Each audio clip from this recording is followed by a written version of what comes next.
낚시를 좋아하시는 분들은 바다나 강, 저수지 같은 곳에서 당연하겠지만 낚시를 그런 곳들에서 주로 하게 되죠. 하지만 낚시를 하다 보면 별별 이상하고 미스테리한 상황들과 무서운 일들을 겪고는 하는데요. 과연 무슨 일이 벌어졌던 건지 저 극초공포와 함께 알아보도록 할까요? 이야기 시작합니다. 제 아버지의 고향은 진도입니다. 아버지께서는 낚시를 무척이나 좋아하시는데 그 때문에 여름방학 때마다 저희 가족은 할머니가 계시는 진도로 가야 했습니다. 언젠가의 여름이었습니다. 그의 여름도 진도로 내려가는데 마침 큰아버지도 오셨었습니다. 아버지께서는 낚시를 같이 할 사람이 생겨서 무척이나 기뻐하셨고 두 분이서 매일같이 바다로 가서 낚시를 하셨습니다. 나흘째 되는 날, 그날도 아버지께서는 점심을 먹고 큰아버지와 낚시 도구를 챙겨 밖으로 나갈 채비를 하고 있었습니다. 그런데 이상하게도 그날따라 할머니께서는 아버지를 못 나가게 하셨습니다. 선이 애비야. 오늘따라 느낌이 안 좋다. 불길하니 가지 마라. 허나 낚시하는 재미에 계속 빠지신 아버지께서는 아랑곳하지 않으셨고 큰아버지와 함께 바다로 나가셨습니다. 아버지께서는 며칠 동안 같은 자리에서 하시다 보니 조금 질리셨는지 더 좋은 자리를 찾겠다며 이리저리 돌아다니다가 처음 가보는 자갈밭에 도착했습니다. 그런데 이상한 일이었습니다. 그날은 비가 부슬부슬 내렸는데 바람이 하나도 불지 않았습니다. 그런데도 계속 걸어가는데 발길에 차이는 소리치곤 너무 큰 짤그락 짤그락 하는 소리가 아버지와 큰아버지 뒤에서 계속 났습니다. 비 오는 날이라 자갈밭에는 두 분 외에는 없었다고 합니다. 원체 두려움을 느끼지 못하셨던 아버지와 큰아버지는 별일 아니거니 하고 계속 자리를 찾아 자갈밭을 가로질러 걸어갔습니다. 그러다 꽤 좋은 낚시터를 발견하신 두 분은 바로 자리를 잡고 낚시를 하기 시작했습니다.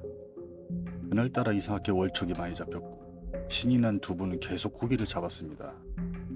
그런데 고기를 담아놓은 커다란 깡통도 계속 뒤집어지면서 그 안에 고기가 쏟아졌습니다. 큰아버지께서 깡통 위에 커다란 돌을 올려놓았는데도 계속 쏟아졌습니다. 아까 말씀드렸듯이 그날은 바람이 하나도 불지 않는데 말입니다. 그제야 뭔가 이상한 느낌이 드신 큰아버지께서는 아버지를 데리고 집으로 돌아가려고 했지만 아버지께서는 고집을 부리시며 계속 고기를 잡아야 한다고 하셨습니다. 결국 큰아버지는 극단의 선택으로 미끼통을 바다에 힘껏 던져버리셨습니다. 그때 바다의 저쪽 멀리 떨어진 곳에서 뭔가 검은 것이 둥둥 떠내렸습니다. 그리고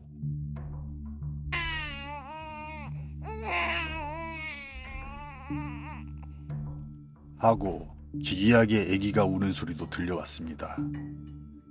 혼비백산한 두 분은 낚싯대고 뭐고 다 집어던지시고 집으로 주랭랑쳐 돌아오셨습니다. 아버지는 집에 도착하자 가족들에게 아까 있었던 일을 해주셨는데 문득 할머니께서 아침에 만류하시던 게 생각났습니다. 이윽고 할머니께서 이런 이야기를 해주셨습니다. 진도와 제주도는 멀지 않고 2년 전쯤 마을에 죽은 해녀가 해류를 타고 떠내려왔다고 합니다. 당시 마을에는 이상한 소문이 있었습니다. 죽은 해녀의 한쪽 다리를 잘라다가 잘게 갈아 깡통에 넣어 부적을 만들면 액땜을 한다는 것이었습니다. 바닷물에 퉁퉁 불어 신원을 알 수 없는 시체를 당시 마을 사람 5분이서 잘라 부적으로 만들었고 4분은 몸에 지니고 1분은 자기 집 대문 앞에 놓아두었다고 합니다. 그리고 다음 날 몸에 지녔던 4명은 죽어있고 대문 앞에 놓아둔 1명은 미쳐있었다고 합니다. 이를 불길하게 여긴 마을 사람들은 당장 다리 잘린 해녀의 시체를 바다에 버렸다고 합니다.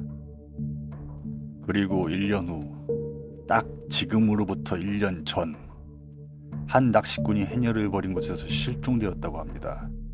그리고 그곳에서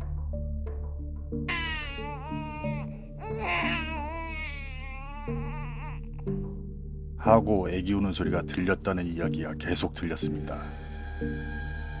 그로부터 1년 후가 바로 오늘이었고 아버지와 큰아버지가 갔었던 자갈밭 앞바다가 그 해녀를 버린 곳이었다고 합니다.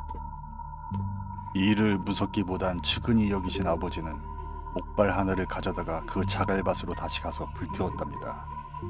그런데 이상한 일이었습니다.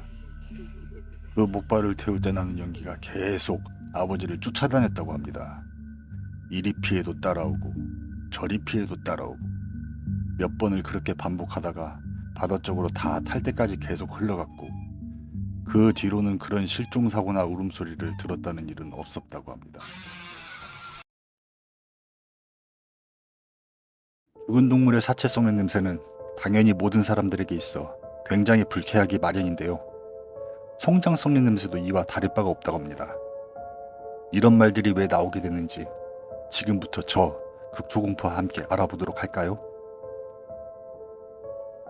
나는 대구 수성구 상동에 살고 있고 지금이야 수성구도 이 건물 저 건물이 많이 들어섰지만은 2004년 당시에는 노인들이 군데군데 모여 사는 곳이 무척 많았다. 뭐 안 그런 곳이 대구에 몇이나 되겠냐마는 말이다. 이웃이 죽던지 말던지 관심 없는 나도 문제였지만 또 어떻게 보면 당연했던 거지. 서로가 관심 없다는 게. 아무튼 바로 아래층에서 독거노인이 죽은 지 한 달 만에 발견됐다는 것인데 당시가 1월이었어. 그나마 여름이 아니라 다행이었던 건지 불행이었던 건지. 원래 이 노인네가 당뇨가 있어서 집 밖으로 잘 못 나오던 사람이라고 엄마한테 들었어. 가끔 동네 아줌마 몇 명이 여름에 그 할매집 음식 상한다고 봐주러 들리는 게 전부였는데 그마저도 뜸해지고 나서 12월에 합병증으로 죽은 것이었어. 그러나 사인은 당뇨가 아니라 신부전증이었다고 그래.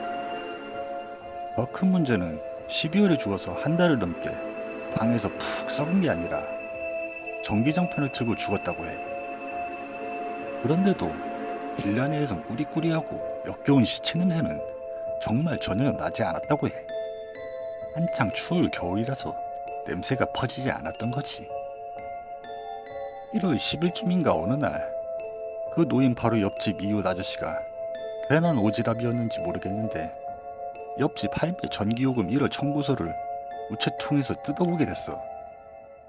평소 10,000원 조금 넘게 전기를 쓰는 할매가 30만 원이나 쓸 일이 없어서 그래도 같은 이웃이니까 말씀드리러 점심때 문 두들겨 냄새가 이상하다 싶어서 119 부르고 그리고 그 역겨운 시체 냄새가 확 들이닥친 거지.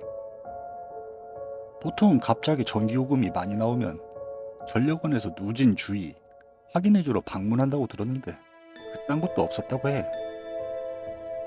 그렇게 나 퇴근하고 집 도착했을 때가 저녁 8시 40분이 좀 넘어서였었는데 오후에 이미 시신 다 정리하고 경찰들 2명은 아직도 현장에서 돌아다니고 있고 기자들 사진 찍고 난 집 앞에 많은 차들 보고 어리둥절해 있다가 빌라 현관 유리 문 앞까지 접근하자마자 이거 차 뗐구나, 이거 사람 죽었구나 싶더라. 내 평생 살다 그런 이상하고 기묘한 냄새는 처음이었지. 전기장판 온도 이 정도 틀고 죽은 사람이 한 달을 넘게 안방에서 푹푹 썩어가지고 냄새 대방출. 아직도 생각하면 머리가 정말 띵해. 차라리 여름이었으면 바로 냄새 때문에 초기에 수습을 했을 텐데 뭐 거의 뼈만 봐서 사람이지.